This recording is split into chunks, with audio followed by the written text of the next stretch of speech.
السلام علیکم پیارے دوستو، یہ کہانی ہے ایک غریب شہزادے کی۔ شہزادہ عالمگیر ایک نہایت خوبصورت اور نیک دل شہزادہ تھا۔ بادشاہ اور ملکہ نے شروع سے ہی اس کی تعلیم و تربیت پر خاص توجہ دی تھی، اس لیے جب وہ بڑا ہوا تو ذہین بھی تھا اور تلوار بازی، نیزہ بازی، تیر اندازی اور گھڑ سوار میں بھی اس کا کوئی مقابلہ نہیں کر سکتا تھا۔ بادشاہ کو امید تھی کہ جب اس کے بعد تخت سنبھالے گا تو ایک بہترین حکمران ثابت ہوگا۔ ایک روز اس نے شہزادہ عالمزیب کو طلب کیا اور بولا، شہزادے، ہمارے بعد تم نے ہی یہ تخت سنبھالنا ہے، لیکن ہماری خواہش ہے کہ تخت سنبھالنے سے پہلے تم دنیا کو گھوم پھر کر دیکھ لو۔ اس سے تمہیں بہت سی باتیں پتہ چلیں گی اور تجربہ بھی حاصل ہوگا۔ یہ تجربہ بعد میں تمہارے کام آئے گا۔ بس اب تم سفر کی تیاری شروع کر دو۔ یہ یاد رکھنا کہ تم ایک عام اور غریب کی حیثیت سے سفر پر روانہ ہوگے۔ محل سے نکلتے ہوئے نہ تو تمہارے پاس رقم ہوگی اور نہ ہی سواری کے لیے گھوڑا۔ اپنے اخراجات کے لیے تمہیں خود محنت کرنی ہوگی، اس لیے تم یہ جان سکو گے کہ ہمارے ملک کے غریب لوگ کیسی زندگی گزارتے ہیں اور انہیں کیسی کیسی مشکلات کا سامنا کرنا پڑتا ہے۔ اس کے علاوہ جب تم واپس محل میں آؤ تو تمہارے پاس ایک اچھی خاصی رقم ہونا چاہیے۔ یہ رقم تمہیں اپنی محنت، ایمانداری اور ذہانت سے حاصل کرنا ہوگی۔ اگر تم کامیاب ہو گئے تو ہم سمجھیں گے کہ ہمارا شہزادہ ہمارے بعد واقعی ہی اس ملک کا بادشاہ بننے کے لائق ہے۔ شہزادہ عالمزیب نے بادشاہ سے وعدہ کیا کہ وہ اس کے کہے پر عمل کرے گا۔ پھر اس نے سفر کی تیاریاں شروع کر دی۔ اس کے جانے کے بعد ملکہ کو خبر ہوئی تو وہ بہت پریشان ہو گئی۔ اس کی پریشانی بھانپ کر شہزادے نے ماں کو تسلی دی اور کہا، امی حضور، مجھے یہ اچھا موقع ملا ہے۔ میں دنیا میں گھوموں پھروں گا تو کچھ نہ کچھ سیکھوں گا۔ یہ تجربہ بہت ضروری ہوتا ہے اور آئندہ زندگی میں بہت کام آتا ہے۔ ملکہ دل پر پتھر رکھ کر خاموش ہو گئی۔ اگلے روز شہزادہ عالمزیب سفر پر نکل کھڑا ہوا۔ اس کے جسم پر نہ تو کوئی شاہی لباس تھا اور نہ اس کے ساتھ اس کا گھوڑا تھا۔ وہ عام کپڑے پہن کر محل سے نکلا اور ایک طرف روانہ ہو گیا۔ بادشاہ کے حکم کے مطابق اس کی جیبوں میں ایک پھوٹی کوڑی بھی نہ تھی۔ وہ صبح کے وقت محل سے نکلا تھا اور اب دوپہر ہو گئی تھی۔ اس نے کافی فاصلہ طے کر لیا تھا، بہت سی بستیاں پیچھے رہ گئی تھیں اور اب اس کے سامنے چٹیل میدان تھا۔ موسم بہت خوشگوار تھا، آسمان پر ہلکے ہلکے بادل چھائے ہوئے تھے۔ اب اسے بھوک لگنے لگی تھی۔ کچھ دور آگے چلا تو ایک جنگل نظر آیا۔ جنگل میں بہت سے پھلوں کے درخت تھے۔ اس نے درختوں سے پھل توڑے اور انہیں کھا کر بھوک مٹائی۔ وہاں بیروں کی جھاڑیاں بھی تھیں جن پر سرخ سرخ میٹھے بیر لگے تھے۔ اس نے ان بیروں کو توڑ کر اپنی جیبوں میں بھر لیا تاکہ پھر بھوک لگے تو انہیں کھا سکے۔ قریب ہی ایک دریا بہہ رہا تھا۔ اس نے دریا سے پانی پیا اور دوبارہ اپنے سفر پر روانہ ہو گیا۔ اس کا خیال تھا کہ کسی آبادی میں پہنچ جائے گا تو پھر سوچے گا اسے کیا کرنا چاہیے۔ وہ اللہ کا نام لے کر آگے کی جانب چل پڑا۔ اسے چلتے ہوئے کافی دیر ہو گئی تھی، مگر وہ تھا کہ بغیر رکے چلا ہی جا رہا تھا۔ تھوڑی دیر بعد اسے کسی آبادی کے آثار نظر آئے۔ چھوٹے چھوٹے گھر اس کے نظروں کے سامنے تھے۔ وہ خوش ہو گیا اور اپنی رفتار مزید تیز کر دی۔ زیادہ دیر نہ گزری تھی کہ اس کی آبادی میں پہنچ گیا۔ وہ ایک گاؤں تھا۔ جیسے ہی وہ گاؤں میں داخل ہوا، ایک آدمی اس کی طرف آیا اور بولا، تم اجنبی معلوم ہو دیتے ہو، کیا کسی کام کی تلاش میں ہو؟ شہزادہ عالمزیب نے کہا، آپ نے ٹھیک کہا، میں کوئی کام کرنا چاہتا ہوں تاکہ میرے پاس کچھ رقم جمع ہو جائے اور میں دوبارہ اپنے سفر پر روانہ ہو سکوں۔ وہ آدمی سن کر خوش ہو گیا تھا۔ وہ اسے اپنے ساتھ اپنے گھر لے آیا۔ گھر میں اس کی ایک بیوی، ایک بیٹا اور ایک بیٹی تھی۔ وہ سب شہزادہ عالمزیب کو دیکھ کر بہت خوش ہوئے۔ جنگل سے روانہ ہوتے ہی اس نے جو اپنی جیبوں میں بیر بھرے تھے وہ بیر آدمی کے بچوں کو دے دیے۔ دونوں بچے خوش ہو گئے۔ تھوڑی دیر میں آدمی کی بیوی نے کھانا تیار کر لیا۔ جب وہ لوگ کھانا کھا چکے تو اس آدمی نے کہا، میرا نام بہرام ہے، میں نے چند روز پہلے گاؤں میں کچھ زمین خریدی ہے۔ میرا ارادہ ہے اس پر کھیتی باڑی شروع کروں، مگر وہ زمین بہت اونچی نیچی ہے، اس لیے میں اس کو ہموار نہیں کر سکتا۔ ایک کام کرو، اس کام کو تم کرو گے۔ جب زمین ہموار ہو جائے گی تو اس میں بیج بو دیے جائیں گے اور تمہاری چھٹیاں ہو جائیں گی۔ میں تمہاری محنت کے بدلے اتنی رقم دوں گا کہ تم مزے سے زندگی کی سیر کر سکو گے۔ شہزادہ عالمزیب کو اس کام کرنے کی حامی بھر لی۔ اگلے روز بہرام کے ساتھ اس زمین پر پہنچ گیا۔ زمین واقعی ہی بہت اونچی نیچی تھی۔ شہزادہ عالمزیب نے گدال سنبھالی اور کام شروع کر دیا۔ بہرام کو کوئی کام یاد آ گیا، اس لیے وہ گھر چلا گیا۔ اچانک شہزادہ عالمزیب کی گدال کسی دھاتی چیز سے ٹکرائی۔ اس نے وہاں مٹی کو اپنے ہاتھوں سے ہٹایا اور پتل کی ایک ہانڈیاں نظر آئی۔ اس پر ایک ڈھکن ڈھکا ہوا تھا۔ اس نے ڈھکن کو اٹھا کر اندر جا کر تو ہانڈیاں میں چمچماتی ہوئی سونے کی اشرفیاں نظر آئی۔ وہ ان اشرفیوں کو دیکھ کر بہت خوش ہوا۔ اس نے ہانڈیوں کو دوبارہ مٹی سے ڈھانپ دیا۔ اس کے بعد وہ پھر اپنے کام میں مشغول ہو گیا۔ دوپہر تک اس نے ساری زمین کو ہموار کر دیا۔ اس نے پوری زمین میں تھوڑے تھوڑے فاصلے پر کم گہری نالیاں بھی بنا دی تاکہ اس میں بیجوں کو بویا جا سکے۔ یہ بہت مشقت کا کام تھا مگر وہ بڑی جان افاشی سے لگا رہا۔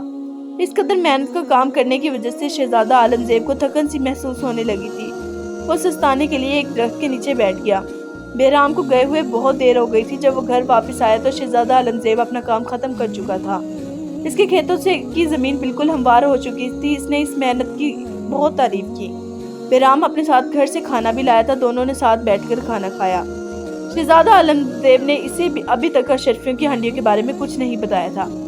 دوسرے روز جب بیٹ ڈالنے کی باری آئی تو شہزادہ عالمزیب نے بہرام کو وہ ہنڈیاں دکھائی۔ بہرام بہت خوش ہوا اور بولا، تم ایک ایماندار لڑکے ہو۔ تم چاہتے تو اس ہنڈیا کو چپکے سے نکال کر چلے بھی جاتے۔ میں تمہاری ایمانداری سے بہت خوش ہوں۔ میں اس میں موجود اشرفیاں تمہیں بھی دوں گا۔ شہزادہ عالمزیب نے بہت منع کیا کہ وہ اشرفیاں نہیں لے گا مگر بہرام نہ مانا۔ ہنڈیا میں 1000 اشرفیاں تھی۔ بہرام نے 500 اشرفیاں اسے دے دی۔ شہزادہ عالمزیب سوچنے کے بعد کہ ان اشرفیوں کا کیا کرے گا، اس کے ذہن میں ایک خیال آیا۔ اسی گاؤں میں پھل کے درختوں کا ایک بہت بڑا باغ تھا۔ اس کا مالک اسے فروخت کرنا چاہتا تھا۔ شہزادہ عالمزیب نے ان اشرفیوں سے وہ باغ خرید لیا۔ گاؤں میں بہت سارے لوگ ایسے تھے جو مزدوری کی تلاش میں رہتے تھے۔ اس نے ان میں سے کچھ لوگوں کو باغ کی دیکھ بھال کرنے کے لیے ملازم رکھ لیا۔ ان کے ذمہ باغ کے درختوں کو پانی اور کھاد دینا تھا اور درختوں سے پھلوں کو توڑ کر جمع کرنا تھا۔ شہزادہ عالمزیب کو گاؤں میں رہتے ہوئے کافی روز ہو گئے تھے۔ اس دوران وہ اپنے پھلوں کے باغ کی دیکھ بھال بھی کرتا رہا اور بہرام کے کھیتوں میں بھی کام کرتا رہا۔ بہرام کے کھیت میں ہرے بھرے ہو گئے تھے۔ ایک روز بہرام نے کہا، اپنا ملک دیکھنے کا سفر تو ادھورا ہی رہ گیا۔ اب مجھے چلنا چاہیے۔ آپ کی مہربانی ہوگی اگر میری غیر موجودگی میں میرے پھلوں کے باغ کی نگرانی کرتے رہیں۔ بہرام نے اس کے کام کی حامی بھر لی۔ شہزادہ عالمزیب دوبارہ اپنے سفر پر روانہ ہوا۔ اس کے پاس اب پیسوں کی کمی نہیں تھی۔ بہرام نے چلتے ہوئے اسے بہت سے سونے کے سکے بھی دیے جو کھیتوں میں کام کرنے کی مزدوری تھی۔ شہزادہ عالمزیب نے ایک بہترین قسم کا گھوڑا بھی خرید لیا تھا جس کی وجہ سے اسے بہت آسانی ہو گئی تھی۔ چونکہ اس کے پاس بہت زیادہ رقم تھی اس لیے اب اسے کوئی کام کرنے کی ضرورت نہیں۔ وہ کسی گاؤں یا شہر سرائے میں کام کرتا تھا۔ چند روز وہاں ٹھہر کر آس پاس کا علاقہ دیکھتا، وہاں کے لوگوں سے ملتا، ان کے مسائل کا مشاہدہ کرتا اور پھر آگے چل پڑتا۔ اس سفر میں اسے بہت مزہ آیا۔ اسے اس بات سے اچھی طرح واقفیت ہو گئی کہ غریب لوگ کیسی کیسی مشکلات کا سامنا کرتے ہیں۔ اس نے فیصلہ کر لیا کہ محل جا کر بادشاہ سے کہے گا اور ان تمام کی مشکلات کا حل کروائے گا۔ اسے محل سے نکلے ہوئے کافی عرصہ ہو گیا تھا۔ اس کو اب بادشاہ اور ملکہ کی یاد ستانے لگی تھی۔ اس عرصے میں اس نے تقریباً پورا ملک گھوم لیا تھا۔ اب اس نے واپسی کا ارادہ کیا۔ سب سے پہلے وہ بہرام کے گاؤں پہنچا۔ اسے یہ دیکھ کر بہت خوشی ہوئی کہ اس کا وہ باغ جو بہرام کی رواداری میں رکھا گیا تھا اشرفیوں کے عوض خریدا تھا، مختلف قسم کے پھلوں سے لدا ہوا تھا۔ باغ کے نگرانوں نے بڑی محنت سے کام کیا تھا۔ بہرام نے اسے بتایا کہ اس باغ کے بہت پھل بہت اچھے ہوئے ہیں، قیمت پر فروخت ہو جاتے ہیں۔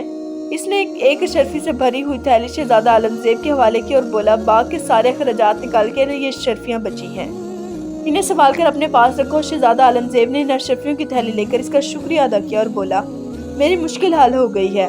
ابا حضور نے یہی حکم دیا تھا کہ میں واپس آؤں تو میرے پاس اچھی خاصی رقم ہونا چاہیے۔ پھر اس نے بہرام کو اپنی پوری کہانی سنا دی۔ بہرام کو جب پتہ چلا تو کہ وہ اس ملک کا شہزادہ ہے تو وہ پریشان ہو گیا اور بولا، شہزادے صاحب مجھے معاف کر دیجئے، مجھے نہیں پتا تھا کہ آپ اس ملک کے شہزادے ہیں۔ یہ بات اگر مجھے پتا ہوتی تو میں کبھی بھی آپ سے کھیتوں کا کام نہ کرواتا، مجھے معاف کر دیجئے۔ شہزادہ عالمزیب نے کہا، مجھے شرمندہ نہ کیجئے، میں شہزادہ ضرور تھا مگر ایک غریب شہزادہ تھا۔ میں محل سے نکلا تھا تو میرے پاس ایک پھوٹی کوڑی نہ تھی۔ آپ نے مجھ پر احسان کیا، آپ ہی کی وجہ سے تو میں آج قابل ہوا ہوں، اپنے ابا جان کی نظروں میں سرخرو ہو سکوں گا۔ اس کی بات سن کر بہرام کو کچھ اطمینان ہوا۔ شہزادہ عالمزیب نے پھر کہا، اب میرے اس باغ کے مالک آپ ہیں، اس میں کام کرنے والے کا بہت خیال رکھیے گا۔ بہرام نے اسے کہا کہ وہ اس سے وعدہ کرتا ہے وہ اس کا کام مکمل طور پر کر دے گا۔ اگلے روز شہزادہ عالمزیب اپنے محل میں آ گیا۔ بادشاہ اور ملکہ اسے دیکھ کر بہت خوش ہوئے۔ اس نے اپنے ابا کے ساتھ لائی ہوئی اشرفیاں اور سونوں کے سکے بادشاہ کو دکھائے اور بولا، ابا حضور آپ کے حکم کے مطابق میں ایک غریب کے بھیس میں گیا تھا اور پورا ملک دیکھ لیا۔ محل میں بیٹھ کر جو باتیں مجھے نہیں پتا تھی اب میں ان سے واقف ہو گیا ہوں۔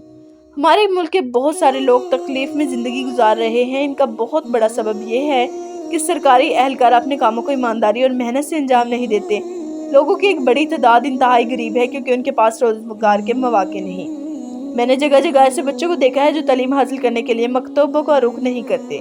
یہ بچے سارا دن گلی محلوں میں کھیل کود میں مصروف رہتے ہیں اور تعلیم سے دوری کی وجہ سے بڑے ہو کر اپنے ملک کے لیے قابل قدر کام انجام نہیں دے سکتے۔ مجھے یہ پتہ چلا ہے کہ نوجوانوں کی ایک بڑی تعداد کسی ہنر سے واقف نہیں ہے۔ بڑے ہو کر وہ صرف محنت مزدوری ہی کر سکتے ہیں، جس کی وجہ سے انہیں زیادہ پیسے نہیں مل سکتے۔ وہ ہمیشہ غریب کے غریب ہی رہتے ہیں۔ اگر یہ لوگ کوئی ہنر سیکھ لیں تو یہ بات ان کے لیے بھی اور ملک کے لیے بھی فائدہ مند ہوگی۔ مجھے یہ دیکھ کر بہت افسوس ہوا کہ پانی کے کنویں بھی بہت کم ہیں، آبادیوں سے بہت دور ہیں۔ بیچاری عورتیں ایک طویل فاصلہ طے کر کر پانی لاتی ہیں۔ میں نے ایسے لوگوں کو بھی دیکھا ہے جو بال بربادی کے جانوروں پر بھی بہت ظلم کرتے ہیں۔ وہ نہ تو انہیں اچھا کھانا دیتے ہیں اور نہ ہی انہیں ٹھیک طرح دیکھ بھال کرتے ہیں۔ بادشاہ شہزادہ عالمگیر کی باتیں سن کر بہت خوش ہوا اور بولا، شہزادہ ہمیں معلوم ہے کہ یہ تمام باتیں جاننے کے لیے تم نے بہت سی تکلیفیں اٹھائی ہیں، مگر ان باتوں سے ہماری آنکھیں کھل گئی ہیں۔ ہم کل ہی یہ حکم جاری کریں گے کہ ملک میں بہت سے مکتب اور مدرسے کھولے جائیں تاکہ کوئی بچہ تعلیم سے محروم نہ رہ سکے۔ ہر گاؤں اور ہر دیہات میں جگہ جگہ کنویں کھودے جائیں تاکہ وہاں رہنے والوں کو پانی میں آسانی ہو۔ ہم یہ حکم بھی دیں گے کہ پورے ملک میں بہت سے ایسے تربیتی مراکز کھولے جائیں جن میں ہنر سکھانے والے نوجوانوں کو مختلف ہنر سکھائے جائیں۔ یہ سن کر بادشاہ اور ملکہ دونوں بہت خوش تھے۔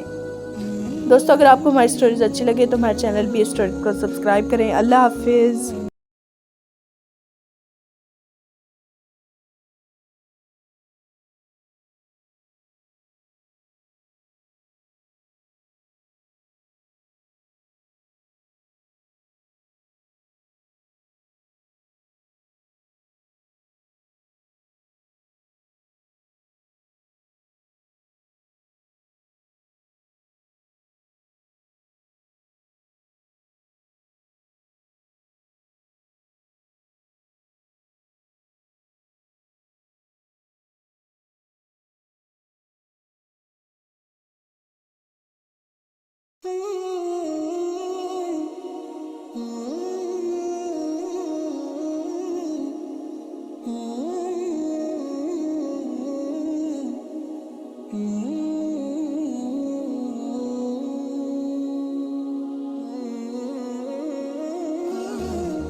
Mm-hmm.